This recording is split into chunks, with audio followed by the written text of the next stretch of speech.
How nice is that? Check out those rocks. I'm going to show you exactly how to make this in this video. Let's get started. And welcome back to another video. You have Paul from Paul's Aquariums. There are the aquariums in the back. In this video, I'm going to aquascape one of these tanks. That's a 30 litre, that is a 20 litre. I might aquascape that one. Yes, this is a weird angle, isn't it? Hi. Let's get started and have a look at the tank. And because I'm so high tech, I'm going to do this with one hand. I know. So these little tanks come with a little LED light that just clips in the top. Let's see if we can place that there. It also comes with a little internal filter. So just a basic little Hailea internal filter. It has a sponge and a carbon bit to it and a little impeller. So if I can open this with one hand, oh, don't try this at home. At least use two hands at home. That little cap there will come off like that. And then you have that little white bit there, which is an impeller, just comes off like that. So all these filters with all these types of tanks all have a little electromagnet and an impeller, and it's super important to make sure you know where the impeller is. Clean that out every second time you clean the little sponge and carbon. So again, with one hand, I know this is so awkward. Is this awkward for you? Because it's awkward for me. You get, if we push that out, a little sponge like that, and a little container of carbon. You can put whatever biomedia and stuff you want in. Anyway, that is the filter. We're going to put a little internal heater in here as well. This is going to be set up for a mini tropical tank. We're going to aquascape it with some really nice rocks. I'm going to break some big rocks up into little rocks, glue them all together. Yeah, because that's sensible. You get a big nice rock and you break it up and then you glue it back together. You'll see why. And we're going to put some nice substrate. We're going to do some active plant substrate for the plants. And away we go. Let's jump to the rocks. So once you've worked out what size tank you're going to use, then you need to figure out what aquascape rocks you're going to go for. There are lots and lots of different types depending on where you live and what your shops carry, all that sort of stuff. But we got some really nice dragon rock at the moment, which is like a rock with lots of holes in it. Apparently dragons have lots of holes in them. Yeah, whoever's been seeing those dragons probably needs to calm down a little bit, but it is a very, very cool rock. Lots of holes, easy to break, and that's what we're going to do. We're going to grab a few bigger bits like this, drop them a few times outside, and then pick up all the little pieces. Hopefully my landlord is not watching this. Yay! But very, very cool rock. Let's go to our pile of rocks. And this is a kind of a cheating way of doing it. You just want a piece of cardboard. We just have a little bit of polystyrene, the same shape as the tank, and then you can position your rocks in that area without scratching the tank and stuffing around and putting rocks in and out. And you can make them the way you want them without doing any of what I ever just said. Oh, this is going well, isn't it? Are you with me? So all I've done with these rocks is I've actually glued them together. So gluing them together, as you can see on the screen up there, all you do is you get a little tiny bit of tissue paper, you put some super glue on the tissue paper, and that will absorb through and that'll hold both rocks together. So those two are completely joined together. These two are as well. And that way it just gives you a more stable structure. What we're also going to do is we've got some little tiny bits like that, and we have some little tiny rocks like this. We're going to break these up with a hammer. We're going to attach them, and we're going to do some very weird, cool rock outcrop things. Oh look, I have glued lots of rocks together. How cool does that look? That looks kind of cool. So this is, I think, about 10 rocks all glued together, as you can see. And it's exactly the same method as I did with the two bigger rocks. Look at that. I have made a bridge. It would be a perfect bridge for ants, wouldn't it? But this is not a video about my ants. Yeah, lots and lots of fun. There's no real right or wrong way of doing this. It's just go for it. We're going to glue these in place exactly the same as we did with the rocks and these bits. And we're going to make two structures. The reason we're not going to glue them all together and make one structure is it's going to be impossible to move it into our tank. I'm going to jump to attaching these on that.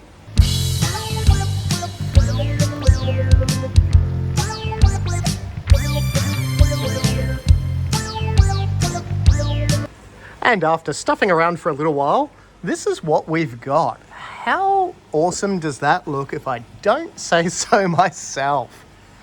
I'm really, really liking it. So again, as I just said, they are two individual pieces. Look at that. That is a very cool looking rock now. You still have to be a little bit careful with them because they weigh a lot because they're rocks and they're glued together. So when you pick stuff up like this, just have to make sure you are gentle with it, obviously. But that is our structure. Also, with our gluing, we've just sprinkled a little bit of rock dust around the super glue so you can't actually see the white bits of tissue paper. Don't fret if you actually do this and you can see the white tissue paper. You can just add a little bit more super glue, a little bit of dust over that, and it just gets absorbed into it. So what we're going to do now is grab our tank, put the substrate in, and then position our rocks. They're looking really cool. I might not even use plants of this. It's so hard to say, isn't it? To the tank. For the first substrate layer, I'm going to use Aqua Earth, and then we're going to cap this off with some sand and maybe a little bit of gravel. Aqua Earth is a little pelletized baked ball of volcanic ash. It slowly produces, slowly excretes? No, it doesn't excrete. It slowly leaves. Oh my goodness, where are the words? It puts nutrients in the water that grows plants. Thank you. Oh, yeah, so Aqua Earth, really good substrate. It doesn't produce any ammonia or nitrates like a few of the other top brand ones out there. There is our little filter, obviously, in the side. We are using a Wazi little tiny mini heater, so that's going to be hidden with our rock work and that. For the first layer, we are just putting the substrate along the back and in the middle because our rock structures are going to be here, so we're not going to grow plants where our rocks are. After this bit, we're going to put some sand in. I think it's important to add that you don't want to wash the Aqua Earth out because if you wash it out, you just end up with mud. And that's not a good thing. But sand, like this stuff here, you do want to wash out. And if you don't wash out your substrate like your sands and your gravels, even if they're sort of pre-washed, you get a lot of silt and gunk come up and it takes ages for it to clear and you can get a little bit of ammonia from that as well. And just like magic, we have sand in our tank. Easy as that. So you just want the sand to cover all of the Aqua Earth. The reason for that is if you've got little catfish or something that rummages around the bottom, if it keeps stirring up the little balls of Aqua Earth, that can just break it down and turn it into silt. So now we've got our sand on top. We're going to plant our plants in there once it's all settled. We're going to insert our rocks. So, you know, I don't really want to put anything else in it now because it's looking kind of awesome the way it is. I know. This is the awkward bit with aquascaping stuff. Sometimes less is more. I think we might just put a few little crypt plants in here. I don't even know if we'll put a few longer bits at the back. I was going to put a few longer bits just to hide the heater. But when you crouch down like this, you don't really notice the heater that much. And once the light is on and the fish are swimming around in there, it's going to look pretty awesome. And we have water in our tank.